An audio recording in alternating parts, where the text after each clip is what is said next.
Next question over here. Hi, yes. My name is Patrick. I'm a student at Centennial College. My question is, in Islam it says, Jesus Christ, peace be upon him, is not the Son of God. When we are all children of Allah and born of mother and father, for he is only born of a mother, why is he not the Son of God? Brother Patrick asked a very good question, a very important question. He said that why in Islam is Jesus Christ, peace be upon him, not considered as Son of God? When we all are children of God, he being born of a virgin woman, all the more reason should be. See brother, if you tell we are children of God, in that way I've got no problem at all. If you read the biblical language, if you say that we are children of God and Jesus is Son of God, in that context, meaning he is person who follows the commandment of God, most verily all the messengers of God, they are sons of God. But the problem is, if someone says he is not a normal son, but he is the begotten son, then there's a problem. Because if you read the Bible have got sons, the God has got sons by the tons. If you read the Bible, Adam is son of God, Ephraim is son of God, Israel is son of God. It's mentioned in the book of Romans, chapter number 8, all those who are led by the Spirit of God, they are sons of God. That means if you follow the commandment of God, you're a son of God. I've got no problem with that phrase at all.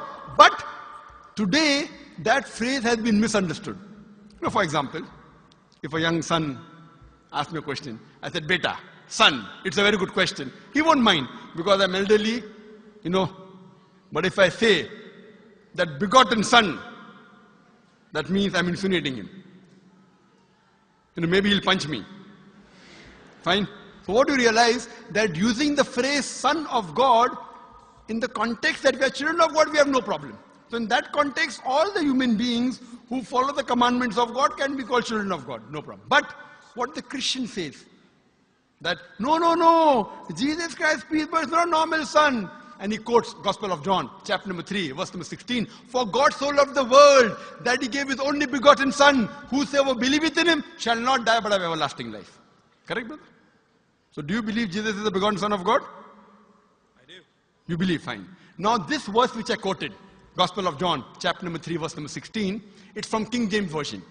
For God so loved the world that he gave his only begotten son. Whosoever believeth in him shall not die but have everlasting life. Now when you read the Revised Standard Version of the Bible, revised by Thaidu scholars, Christian scholars of the highest eminence, backed by 50 different cooperating Christian denominations, they say that this word begotten is an interpolation, it's a fabrication, it's a concoction, it's an adulteration. Who's saying? Not Muslims, not Hindus.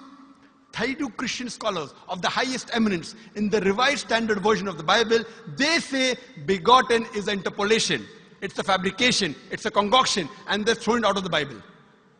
So if you say Jesus is Son of God, like Adam, like Ephraim, like Israel, I have no problem. The moment you say begotten, I want to ask you the question, what is the meaning of begotten? Brother, what is the meaning of begotten? You know, begetting is an animal act. It's the function of lower animals of sex. And when you say that he was born to Mother Mary, virgin, what are you insinuating? And if you say, because Jesus Christ, peace be upon him, is God or Son of God, because he was born to Mother Mary, Quran gives the reply in Surah Imran, chapter number 3, verse number 59. Inna masala Isa indallahi ka masala Adam. Khalaqa min turab. That when they say the similitude of Jesus in front of Allah is the same as Adam. They were born from dust and said, be and it was. If you say that Jesus Christ is God because he had no father and only mother, then Adam, peace be upon him, is a greater God. He had no mother and no father according to the Bible. MashaAllah, you're clapping. I like it. So if you say Jesus is God because he had no father, only mother, Adam is a greater God, peace be upon him. He had no mother, he had no father. I never referred to him as a God, but Son of God. That's right. Fine. So Adam is a bigger son of God. Right or wrong?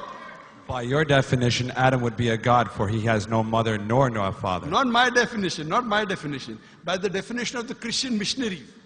By my definition, he is a messenger of God. Because God cannot beget.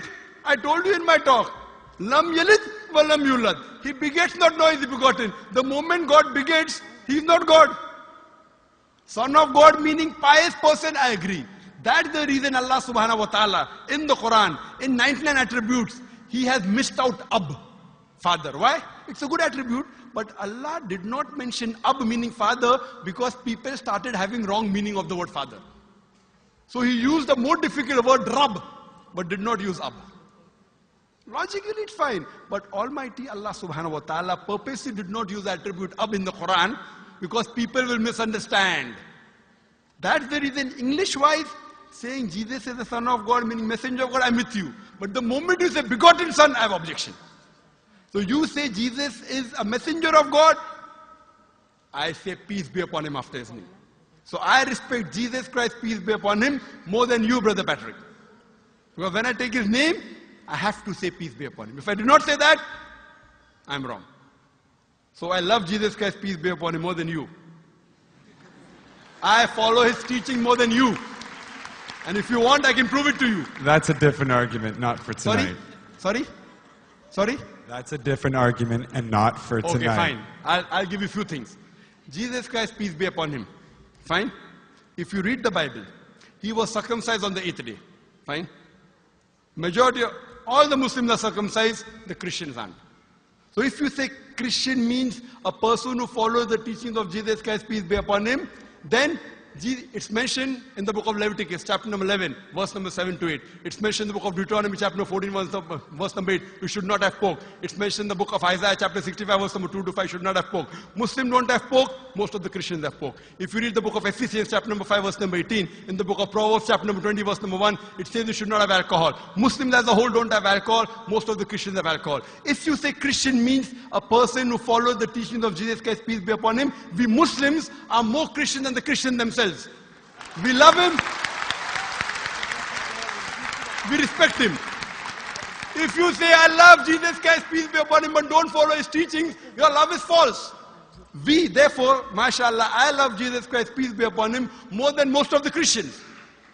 Because I follow his teachings, I respect him, I revere him. And Jesus Christ also said, in the Gospel of John, chapter number 16, verse number 11 to 14, I have many things to say unto you, but ye cannot bear them now. For he, when the Spirit of truth shall come, he shall guide you unto all truth. He was talking about Prophet Muhammad to come. So Jesus Christ, peace be upon him, said, you have to believe in the last and final messenger, Prophet Muhammad sallallahu alaihi wasallam. So even that way I'm following Jesus Christ, peace be upon him. I believe in Prophet Muhammad. Do you believe in Prophet Muhammad as the messenger of God? I do. MashaAllah. Now you're more closer to... Allahu Akbar. Allahu Akbar.